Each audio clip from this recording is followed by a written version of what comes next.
Λεωφόρος Αμφιθέας. Ο δρόμος άνοιξε τη δεκαετία του 50. Έργα έγιναν μέχρι το 1979, περπατώντας από τη Συγκρού προς τη θάλασσα, στα πρώτα τετράγωνα. Εδώ πεζοδρόμιο δεν έγινε ποτέ. Είναι στενό, ενώ έχει χώμα και χόρτα.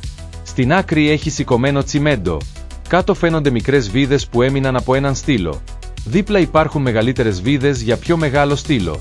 Τη νύχτα, δύσκολα φαίνονται. Στη βροχή παραμένει νερό, μέσα στο χώρο του πεζοδρομίου. Λίγο μετά, έχει ένα στραβό δέντρο που γέρνει προς το δρόμο. Ένας κοντός, σκύβει λίγο και περνά. Ένας ψηλότερος κατεβαίνει στο δρόμο, για να το αποφύγει. Εδώ υπάρχει χρόνια, η απόλυτη αδιαφορία.